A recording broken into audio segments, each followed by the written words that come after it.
A gente sabe que em uma produção podem acontecer diversos problemas para um ator não se identificar mais com o projeto. Seja o elenco, roteiro, produção, recepção, resultado final. Às vezes ele pode só achar que aquele personagem não tem mais a ver com ele, né? E agora nós vamos para a lista de 4 atores que se arrependeram de seus papéis.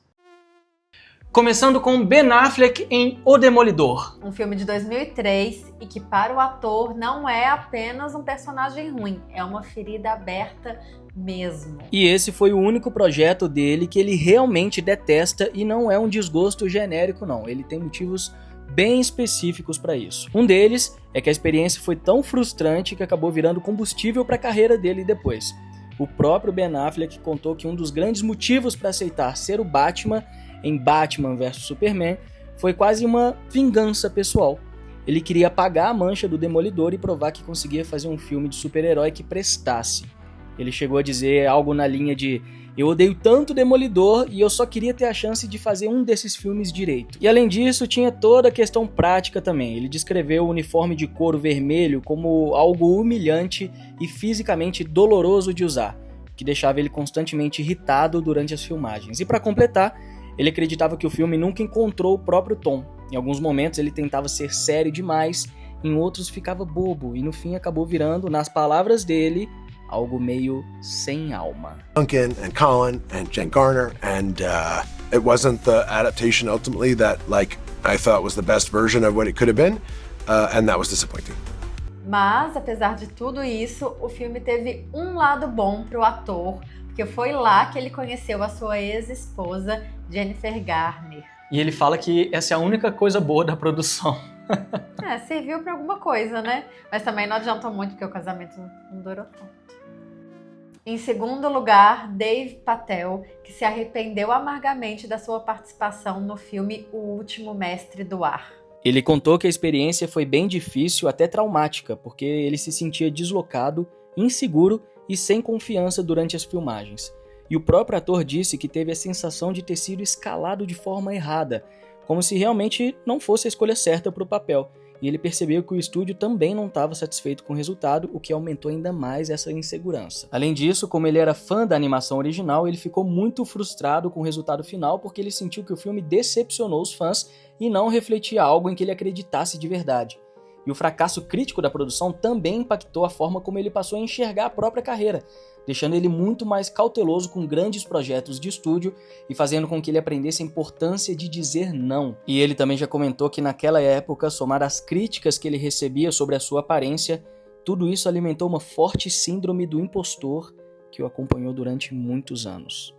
E recentemente ele acabou dando a volta por cima, focando em projetos mais independentes e autorais, que acabou culminando na sua estreia como diretor em Fúria Primitiva de 2024, que foi super elogiado. Em terceiro lugar, Robert Pattinson, com a franquia Crepúsculo, que deixou o ator famoso.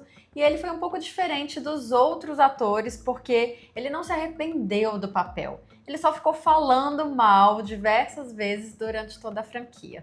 Did your Twilight experience turn out to be what you expected?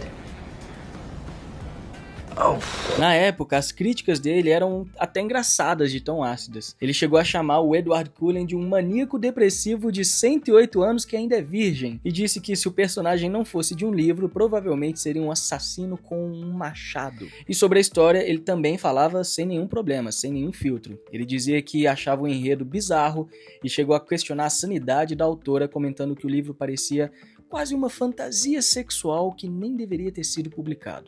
When I read it, it seemed like it was a book that wasn't supposed to be published. E a coisa foi tão intensa no começo que no primeiro filme ele estava tão decidido a fazer uma atuação mais séria, mais melancólica, que os produtores praticamente deram um ultimato. Ou ele sorria mais, ou ele poderia ser demitido naquele mesmo dia. E agora ele mudou a postura porque teve um amadurecimento profissional, né? Com certeza, mas é importante porque foi a saga Crepúsculo aí que realmente alavancou a carreira dele. Alavancou a carreira dele, faz parte, né? E em quarto lugar, Halle Berry. Esse caso aí é magnífico, porque ela ganhou o Framboesa de Ouro por A Mulher Gato, de 2004, e ela foi no evento receber o prêmio. Olha só que irônico, é uma das poucas atrizes que fez isso, e aí ela recebeu o prêmio, o Framboesa de Ouro, em uma mão e na outra ela estava com o Oscar pelo filme A Última Ceia.